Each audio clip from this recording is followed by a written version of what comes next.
4.4 ಎಷ್ಟು ಒಳಗಡೆ ಇರಬೇಕು? 3 ಒಳಗಡೆ ಇರಬೇಕು. ಅವರು 4.4. ನಮ್ಮದು ಫಿಸ್ಕಲ್ ಡಿಫಿಸಿಟ್ ಎಷ್ಟಿದೆ ಗೊತ್ತಾ? 2.95 ಅಂದ್ರೆ 3% ಒಳಗಡೆ ಇದೆಯಲ್ಲ. Up GDP. ನಮ್ದು ಜಿಡಿಪಿ ಎಷ್ಟು ಗೊತ್ತಾ? ಕರ್ನಾಟಕದ ಜಿಡಿಪಿ 33,55,500 ಕೋಟಿ. 33,05,500 ಕೋಟಿ ಅಂದ್ರೆ ನಾವು 25% ಒಳಗಡೆ ಇದ್ದೀವಿ. ಅವರು ಫಿಸ್ಕಲ್ ರೆಸ್ಪಾನ್ಸಿಬಿಲಿಟಿ ಆಕ್ಟ್ ಓದ್ಕೊಳ್ಳೋದು ಒಳ್ಳೇದು. ಸಾಲ ಮಾಡಿದ್ದೀವಿ ಹೆಚ್ಚಾಗಿ ಅಂತಕ್ಕಂಥದ್ದು ಸತ್ಯಕ್ಕೆ ದೂರವಾದಂಥ ಮಾತು.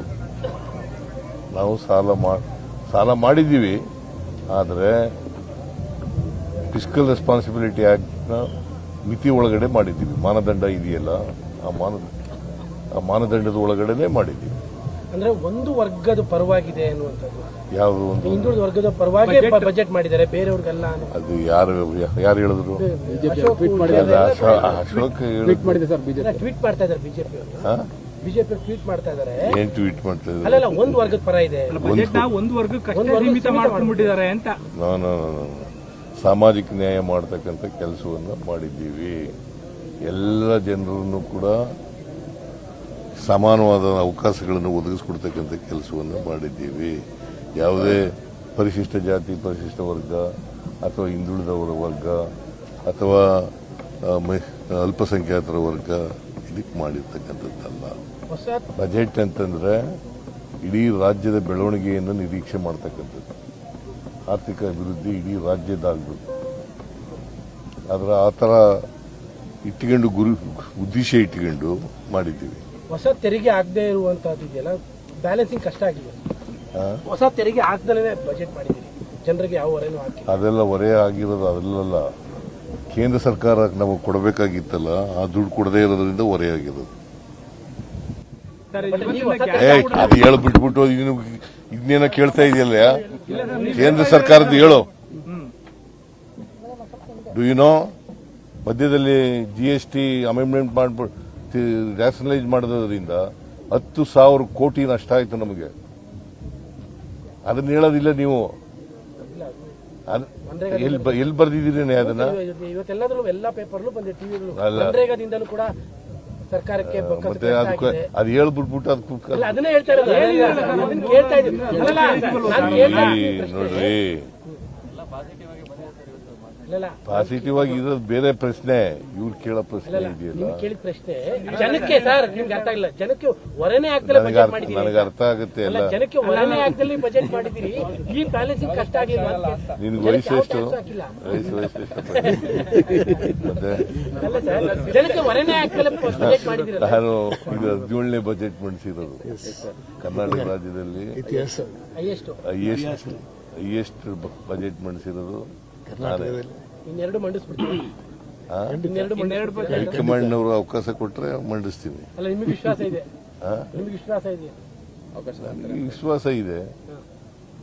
ಹೈಕಮಾಂಡ್ನವರು ಅಂತಿಮವಾಗಿ ಹೈಕಮಾಂಡ್ ಏನ್ ತೀರ್ಮಾನ ಮಾಡ್ತದೆ ಅದಕ್ಕೆ ಬದ್ಧನಾಗಿದ್ದೀನಿ. ಯಾಕಂದ್ರೆ 19 ಬಜೆಟ್ ಅನ್ನೋದು ಇಂಪಾರ್ಟೆಂಟ್. ನಿಮ್ಮ 19 ಬಜೆಟ್ ಮಾಡ್ಬೇಕು ನೀವು. ರೆಕಾರ್ಡ್ ಮುರಿಯೋದು ಬಹಳ ಇಂಪಾರ್ಟೆಂಟ್ ಅಲ್ಲ. ಅವಕಾಶ, ಜನಗಳಿಗೆ ಅವಕಾಶ ಕೊಟ್ರೆ ಮಂಡಿಸ್ತಕ್ಕಂಥ ಹೈಕಮಾಂಡ್. ಹೈಕಮಾಂಡ್ ವಿಶ್ವಾಸ ಇದೆ ಸರ್ ನಿಮಗೆ? ನಮ್ಗೆ ಯಾವಾಗಲೂ ವಿಶ್ವಾಸ ಇದ್ದೇ ಇರ್ತದೆ. ಹೈಕಮಾಂಡ್ ಮೇಲೆ ವಿಶ್ವಾಸ ಇಲ್ಲದೆ ಇನ್ಯಾರ ಮೇಲೆ ವಿಶ್ವಾಸ? ನಿನ್ ಮೇಲೆ ವಿಶ್ವಾಸ ಇದೆ. ಜನ ನಿಮ್ ಪರವಾಗಿದ್ದಾರೆ, ಹಂಗಾಗಿ ಜನ ನಿಮ್ಗೆ ಆಶೀರ್ವಾದ ಮಾಡ್ಬಿಟ್ಟಿದ್ದಾರೆ, ಹಂಗಾಗಿ ಇನ್ನೆರಡು ಮಾಡ್ಬಿಡ್ತೀರಾ? ಹೈಕಮಾಂಡ್ ನೀನು ಏನೇ ಪ್ರಶ್ನೆ ಕೇಳಿದ್ರು ಕೂಡ ವಾಸ್ತವ ಬಿಟ್ಟು ಮಾತಾಡಲ್ಲ.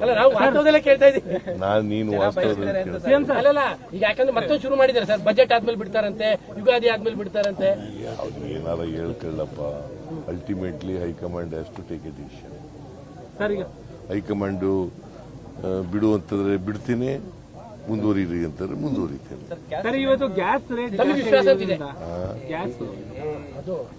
ಗ್ಯಾಸ್ ನರೇಂದ್ರ ಮೋದಿ ಅವರು ಬರೋಕ್ಕೆ ಮುಂಚಿತ ಎಷ್ಟಿತ್ತು ಗೊತ್ತಾ? ಇವ್ರು ಬಂದು ಜಾಸ್ತಿ ಮಾಡಿದ್ದಾರೆ. ನೀವು ಅದನ್ನು ಬರೆಯದೇ ಇಲ್ಲ ಯಾವಾಗಲೂ. ಅದನ್ನ ಈಗ ತೋರಿಸ್ತಾ ಇದೀವಿ. ಇವತ್ತು ಜಾಸ್ತಿ ಆಗಿರೋದು ಜಾಸ್ತಿ ಆಗಿರೋದು ಅದರಿಂದ ಯಾರಿಗೆ ತೊಂದರೆ ಆಯ್ತು? ಯಾರಿಗೆ ತೊಂದರೆ ಆಯ್ತು? ಬಳಕೆದಾರರಿಗೆ ತೊಂದರೆ ಆಯ್ತಲ್ವಾ? ನಿನ್ಗೂ ತೊಂದರೆ ಆಗಿದೆಯೋ? ಮತ್ತೆ ಅಲ್ಲ, ನಮ್ಮ ಪ್ರಶ್ನೆಗೆ ಇನ್ನೂ ಹೇಳಿದೆ. ವಿಶ್ವಾಸ ಇದೆ ತಮಗೆ ಇನ್ನೆರಡು ಬಜೆಟ್ ಅಂತ. ಯಾಕಂದ್ರೆ ನಮಗಂತೂ ಆಸೆ ಇದೆ. ಪ್ರಶ್ನೆ ಕೇಳಿದ್ರೆ ಮೈಸೂರವ್ರಿಗೆ ಆಸೆ ಇದೆ. ಮೈಸೂರವ್ರಿಗೆ ನಮ್ಗೆ ಆಸೆ ಇದೆ. ನೋಡಪ್ಪ, ಇಡೀ ರಾಜ್ಯದ ಜನರಿಗೆ ಆಸೆ ಇದೆ. ಅದು ಬೇರೆ ಪ್ರಶ್ನೆ. ಹೈಕಮಾಂಡ್ ಏನ್ ತೀರ್ಮಾನ ತಗತ್ತೆ? ಯಾವಾಗ ಆಗ್ಬೋದು ಸರ್ ಇದು? ಯಾವ ಬಗೆಹರುತ್ತೆ ಸರ್? ಹೈಕಮಾಂಡ್ ಯಾವಾಗ ಸರ್?